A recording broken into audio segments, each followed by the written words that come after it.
Thank you very much, Hannah, for that introduction, and thank you for inviting us here today. Can you hear me? I'm a bit tall. So, yeah, I'm Sem Keshavarz. I'm a landscape architect and partner at White Architects, and this is Björn Adolfsson at the County Administrative Board in Luleå. I hope the coffee gave you some new energy. So we're here to tell you about the project that we are both involved in different ways, and that means we're here to tell you about how to relocate a town, namely Kiruna. I will start by giving a brief background to Kiruna and why the town needs to move. I will try to tell you how we're doing it and conclude by showing what's ongoing at the moment.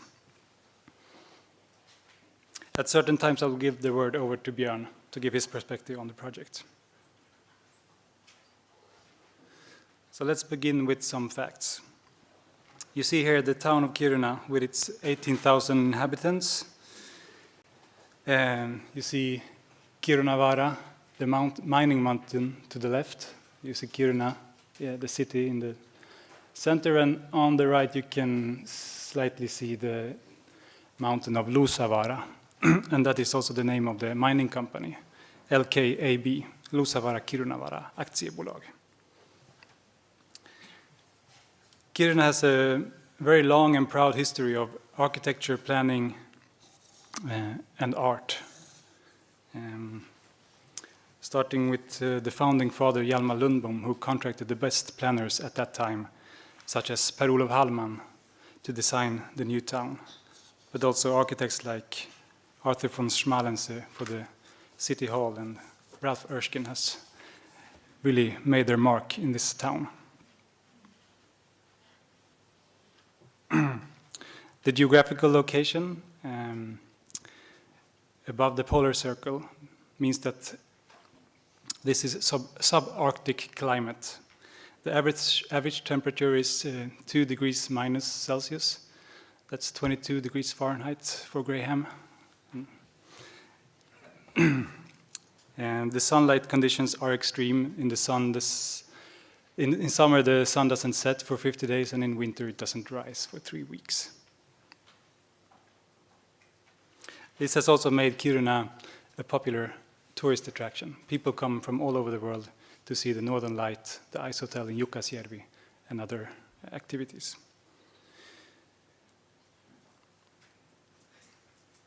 But this is also Sami land. The people of the Sami has used this land for reindeer herdings for more than thousands of years. Today and every day, LKAB excavates enough iron to construct 6.5 Eiffel Towers each day.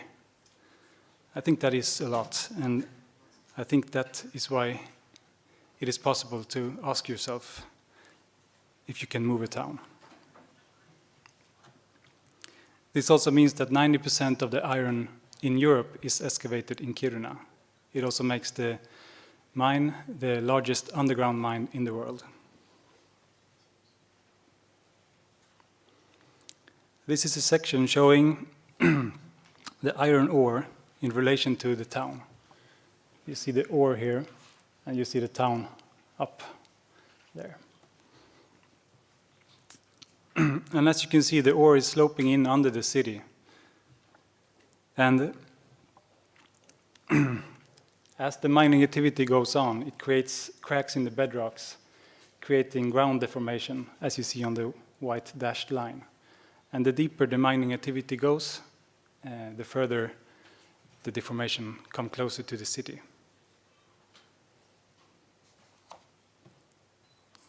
Björn.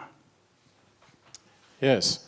There came a letter from LKAB to the municipality, and this became the starting point for the transformation, you can say.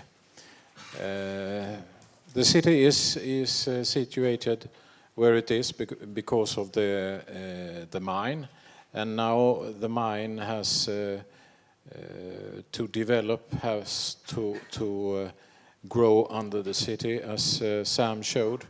And then the municipality has to take a decision if they think this is good, and they have to change their development plans according to this.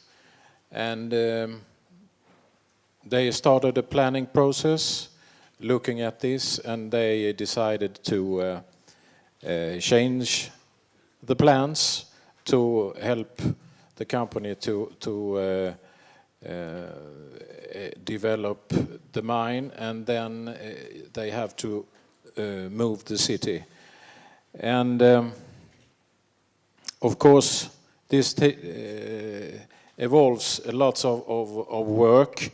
The planning process is the municipality's responsibility, but there are also national interests in this area, and just the value of the minerals, for example, the reindeers or the cultural environment and so on. And we on the administrative board has to deal with these things, and so the process is going on. And but everyone thinks the same, that the mine has to be able to develop. So we work to the same goal, you can say. Then they also, the municipality, take a big decision to make a competition for this change. And we are standing here because of it. And in the end of the competition, we have a winner, and it's White and Giladi Hellsten who won the competition. And as an afterbirth of their work, we're now working with the different plans, comprehensive plans and the detailed development plans.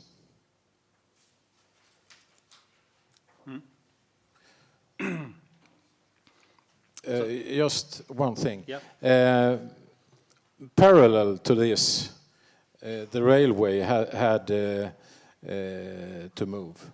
So before, during the competition, the railway was moved and is now on the other side of Kiruna. So I will present the key concepts from the competition. Firstly, we quickly realized that this, rather than being a technical challenge, would be a social and cultural one. Working closely with my colleague and social anthropologist, Victoria Valdin, we could learn more about the people of Kiruna. And this is not Victoria on the image. This is a shop owner in Kiruna. We wanted to understand the feelings and thoughts of the people and what they thought about the move. And we could understand that for most people, the move is accepted. But for many, they were in a sense of limbo. They didn't know where to move. So it was a fact that the town had to relocate, but there was really no guarantee that the people would follow to a new location. And as people are different, their thoughts about the project would differ as well. For families or soon to become families, the hard facts was crucial. Where are the schools, the kindergartens, shops? Our conclusion was that the new town had to be real, it had to be tangible and well designed. For young people, they seem to be more positive towards the move. But many young people leave the town for a couple of years to study elsewhere or live elsewhere. So for them, the question was, when I come back, what will I come back to? Will I recognize myself? our conclusion was that identity, the heart and soul of what is Kiruna, has to be present in the new town. Older people, in general, were more impatient. Since 2004, there had been a lot of talk about the move. There had been a lot of discussions, but there hadn't been much action. So our conclusion was that the project had to engage and create enthusiasm. So we learned, in a sense, who the people of Kiruna were. LKAB, with its global network and the international tourism, has created a cultural mix. And the people of Kiruna are urban and social, maybe quite unique for such a small and isolated town. And almost as a contradiction to this, there is a close relationship to nature and wilderness. Hunting, fishing, and being outdoor is a big part of life here. Our own observations led us to believe that the existing town of Kiruna was not always serving the people in the best way. The urban sprawl has created large distances between town and nature, and it has also created less vibrant public space. As we saw it, Kiruna was given this unique opportunity to reinvent its own town. In the competition, we created 3 strategies. The first one we called Alla ska med, meaning leave no man behind. Our aim was that the new town should connect the east to the west. We saw the new town as an urban strip, connecting all parts of existing Kiruna. And this was important, especially since the new town would not have its own urban critical mass in the beginning. The other strategy we called step by step. We proposed that the existing road of Malmvägen would be transformed into an urban street, emphasizing the fluidity of the transformation and creating a relation to the existing. With Malmvägen as the urban spine, new public spaces and building would activate the street, the new town hall and the square being the first and most important first step.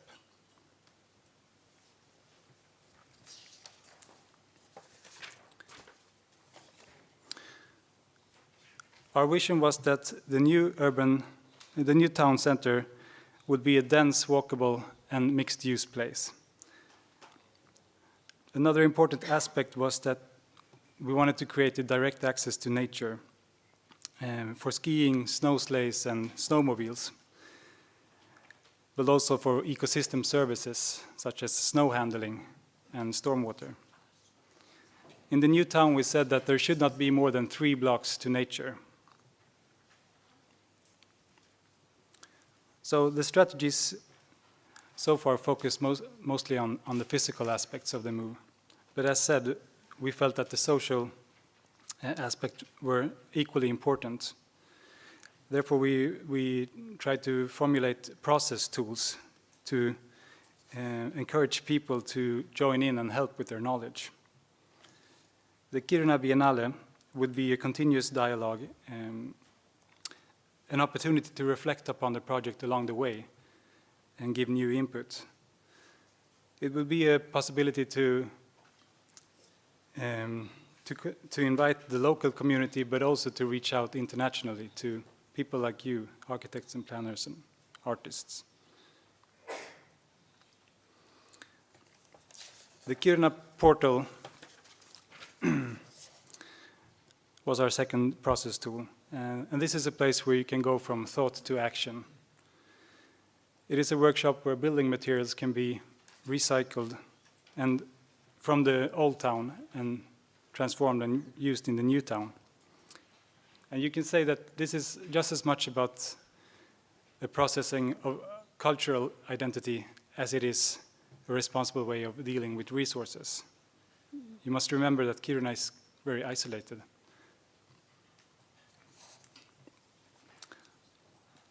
So let's have a look at how the new town grows over time. And you will see in this animation how the ground deformation creates a mining park in the west, and the new town center growing in the east.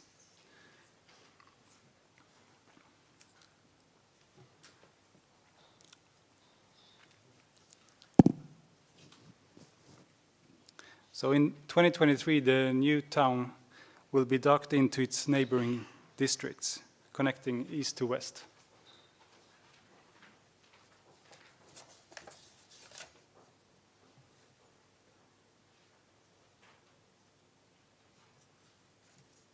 Haven't really learned this animation.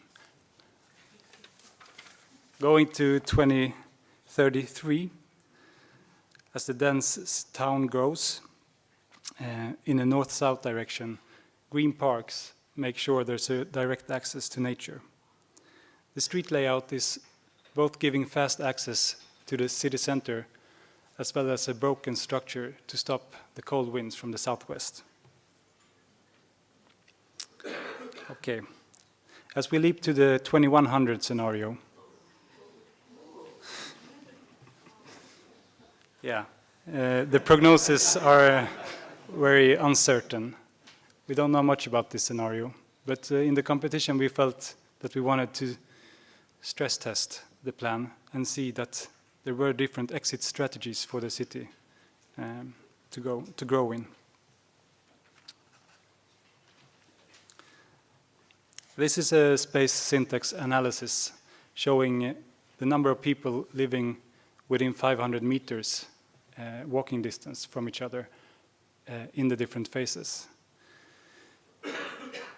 This is an indication on where the urban center is, and in a way showing how the town is actually moving.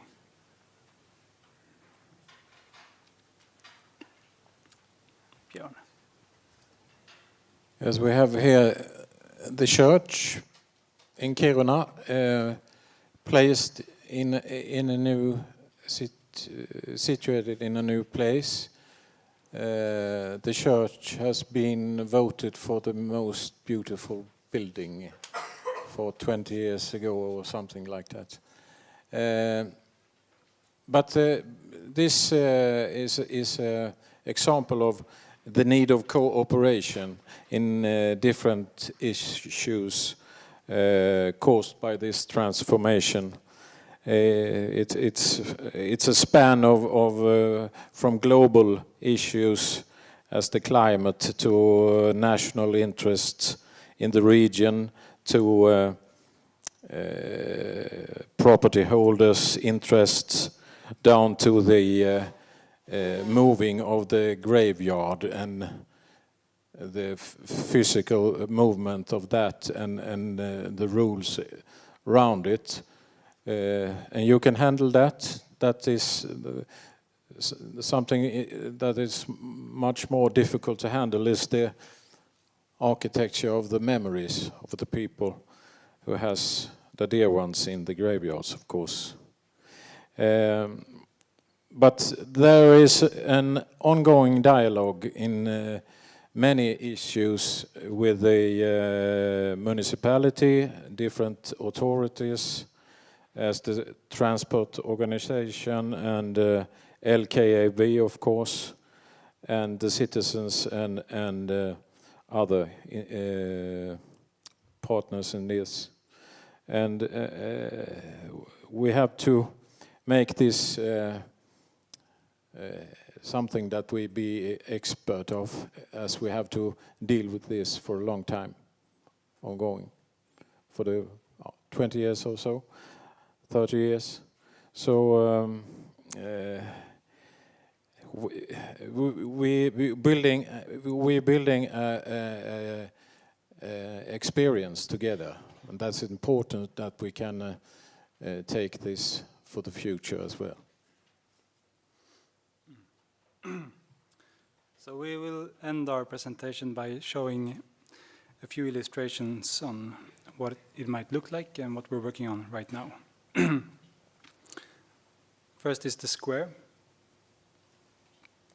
And last year we started working on the design of the public space, the square and the park, engaging the community. In the course of a year, we've been doing workshops to to identify the vision and the content of the public space. The square is there to support the everyday life, as well as the place where the city gathers for big events like the Kiruna Festival and the Kiruna Biennale. The bell tower from the old city hall is placed unaltered on the new square.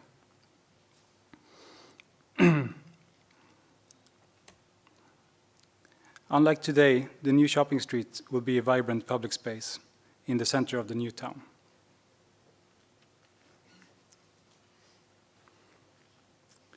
The city park is an active park both summer and winter that also plays an important role as a green corridor connecting the north to the south.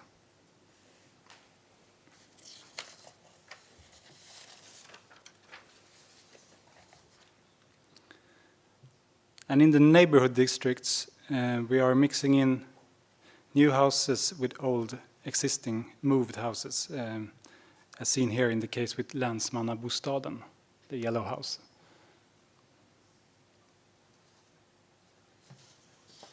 This is a picture from last week. Looking east, I'm standing on the top of the new town hall. You can see the mine in the far back, and you see the existing road of Malmvägen to your left. And you can also see the traces of the new streets and central blocks. The town hall will be the first building in the new center, and that's a very important symbolic gesture. So I'll end our presentation here and open up for any questions you might have. Thank you for listening.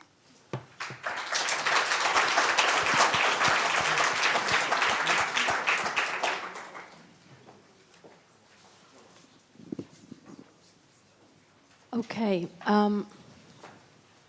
Are there questions? It's mind-boggling. It really is. It's do we have questions?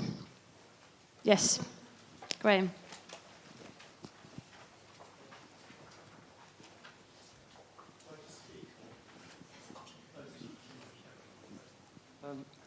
Well, if I can speak on behalf of everybody who's not aware of this, perhaps people are, it's just amazing, actually. It's just, it's beyond our experience. If you were to make a movie about this and have us all weeping at the end, you'd do it. You know, it's extraordinary. The question I had is, I mean, you know, in the UK, we've been involved in new towns ever since I've been conscious of geography. But there have always been new towns where nobody lived, and nobody had a sense of a future memory of something that's past. And I mean, the extraordinary thing is that you're making a place that is presumably is balancing a sense of optimism and freshness with sufficient toeholds, memories of the past, so that you get both. And so my question is, can you say something about how you handle that balance, and at what point do you think the citizens of Kiruna will feel that the town has in fact moved? Because there'll be a point where you feel you will have gone from the left foot to the right foot, but they'll still be standing on the left foot. And how will you manage that effect? And how will it turn out for the people who are there? That's actually, I'd quite like a 3-hour answer to that, if possible. Yeah. Should I have a go first, and you can fill in? Just firstly, there was a French movie team up in Kiruna. I think there's a series coming out about the police station going into the falling into the mine and the town being without the police station. It's a thriller, or so you can see it in the movies soon. But to your question, so there's a lot of uncertainties, of course, in this project, and I know that from the municipality point of view, they always talk about development before, what do you call it, avveckling, tearing down. So that is one thing that you have to construct before you destruct. I think there's also this idea that there will be a big first move. What we're doing now, we're working on the first 10 central blocks. And for the shop owners, this limbo state will be mostly crucial. I think for people living here, they all have 2 cars and 2 snowmobiles, so they get around. But for the city to be an active, vibrant city, it has to have one focus. It cannot have 2. And so in the 2023 scenario, where most of the commercial spaces are moved, hopefully that there will be a clear shift. But it is, I mean, a lot of uncertainties. And there are principles that with the places they tear down, they let the ground, the grounds be left, and then do a park of it and installations of different kinds. So there will be like a different kind of city that they're leaving. But of course, this is a difficult situation, and I don't think the citizens is prepared for the change. I think it's coming with the time, and you have to have methods to take care of this frustration that is going to come forward. I think so. Was that an answer to the question?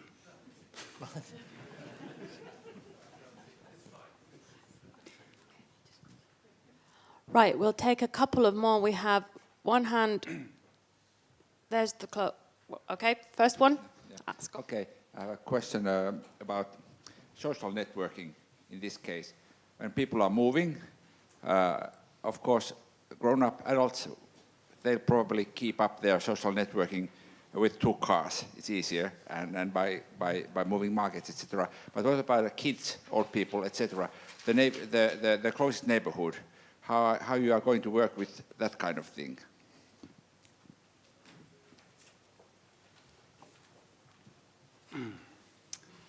So, I mean, it is a democracy, and you're allowed to move wherever you want. You don't have to move to the new town. LKAB is also constructing residential areas in other sites. We can't force neighbors to move to the same neighborhood district, but hopefully we can give the opportunity that if you would like to, you'll have the possibility. There is a model for how you will be reimbursed now. You can choose between key to key or getting reimbursed with 125% of the market value of your house today. It's a difficult question to give an answer to. And I think it's different. Also a demographic point of this, because that many older people, and they have the families or somewhere else. So I think that the older people, many of them perhaps are moving to another place. But now they also have a new legislation that they will increase the substitute for those who are hiring. So perhaps the economical situation will be better for all the people who are moving from the old place to another, because the prices are different in the where they're living now and how they're going to the new place. But the legislation will be differed, so that maybe it's compensate as good as it can be, and make people move anyway. Right, we had two more questions. There was one up here and one over there. Microphone's there already. Yeah, fine. Back in the 1970s, we did a rebuilding of a large area in Newcastle, which was affected by coal mining and subsistence. And we actually rebuilt on the existing place. And my question to you really is, did you fully, well, I know you're Swedes, you do things very, very thoroughly, but did you really investigate stabilizing or how to mine without causing that level of deformation and subsidence? Because I know from some mining colleagues that it is now possible to use sustainable mining methods. This seems a bit of an overkill.